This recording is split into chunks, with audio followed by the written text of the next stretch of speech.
Dr. Jen. I'm a board certified reproductive endocrinology and infertility doctor, and I'm here today to talk about hysteroscopy, what it is, and why you might need it in the IVF process. So hysteroscopy is a procedure where a small camera is placed through the cervix into the uterus.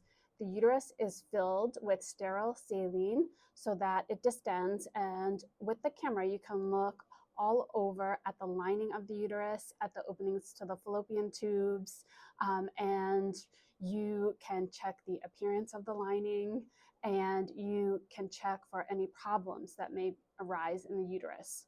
So this can be like fibroids that are sticking into the uterine cavity. It can look for polyps, which are small overgrowths in the lining of the endometrium. And it can also identify scarring. So you can have thin scarring or thicker scarring across the uterus that you can identify and treat with the hysteroscopy as well.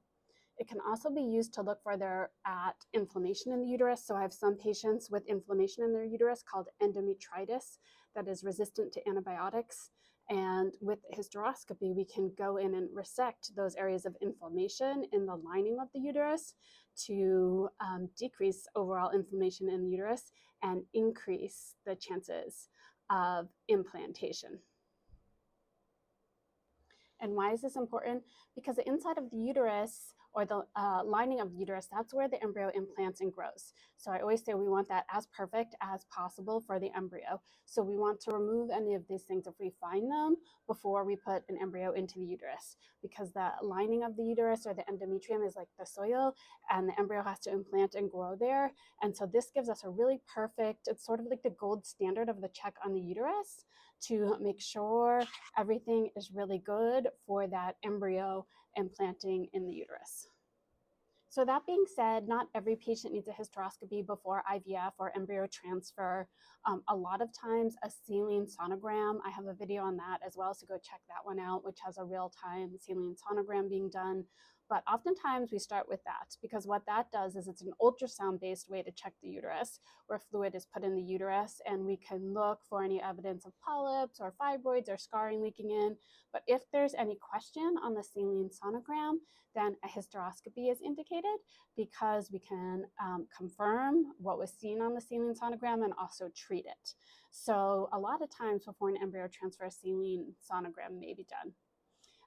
But if there's anything that has come up on that, or any problems, then the hysteroscopy is done to confirm that and also to treat the problems. But some reasons hysteroscopy may be done before IVF, or if you, again, abnormal saline sonogram, if you've had a history of uterine surgery or history of fibroids removed and you want to make sure there's no scar tissue, then the hysteroscopy is ideal, because it can identify and treat the scar tissue. It can resect it very easily.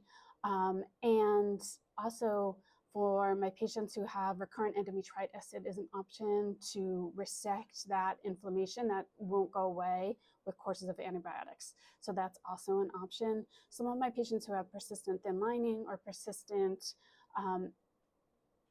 embryo implantation failures, we also do a hysteroscopy, because it is a gold standard. So at the hysteroscopy, I can see with my own eyes all corners of the uterus and make sure there's no problems.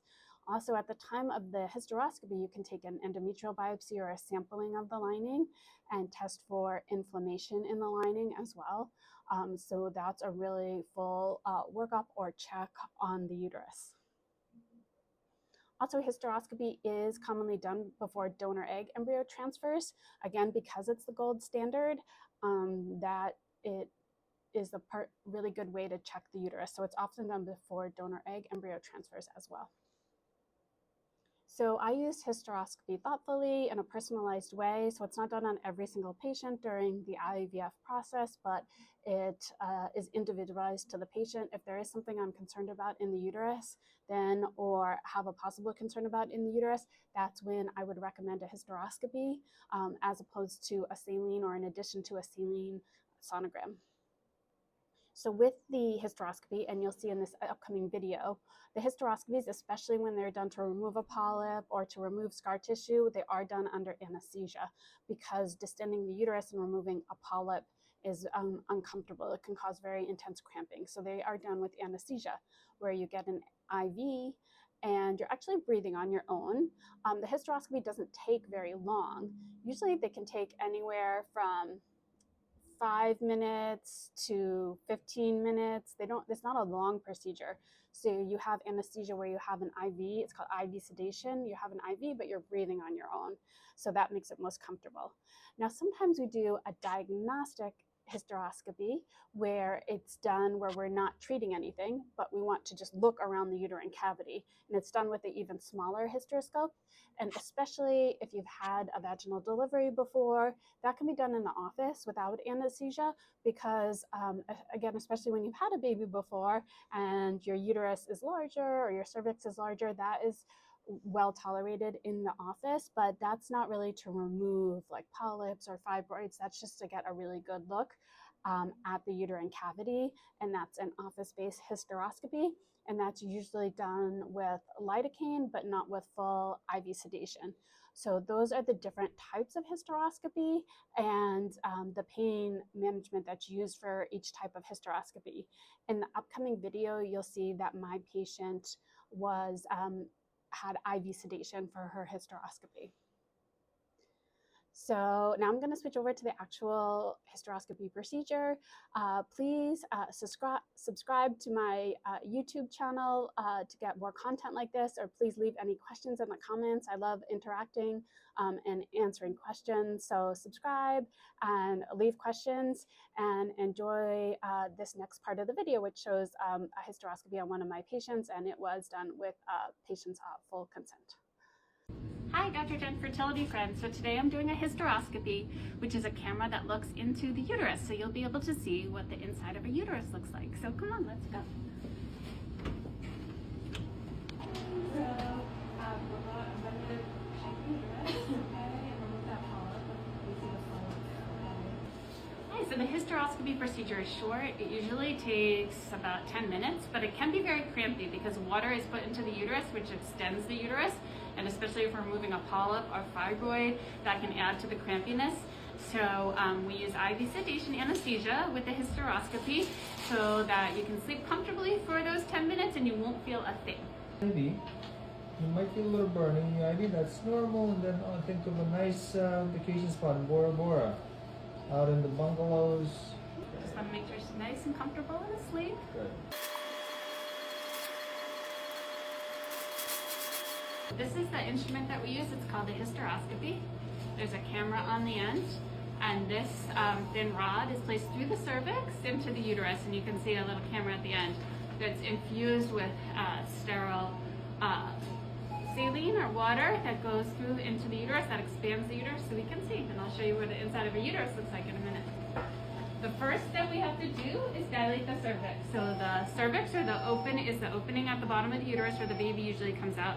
So the first thing we have to do is use little thin metal dilators that gently open up the cervix so we can pass the camera.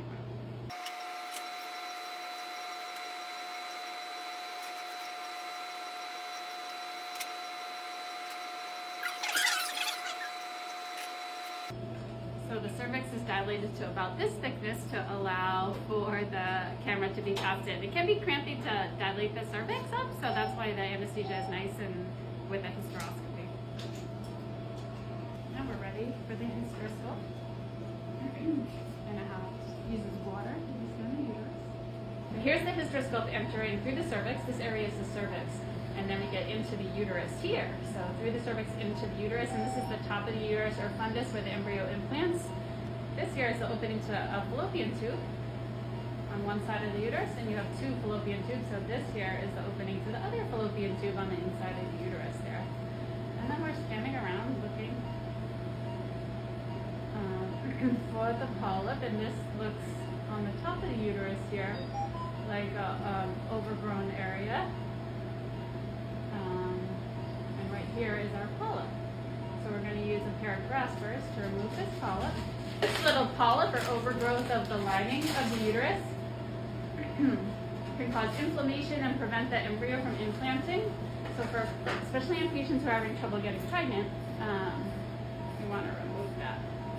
So this is all magnified, but these are tiny little graspers. So we go ahead and just grasp the polyp at the base and remove the polyp there. So there we go.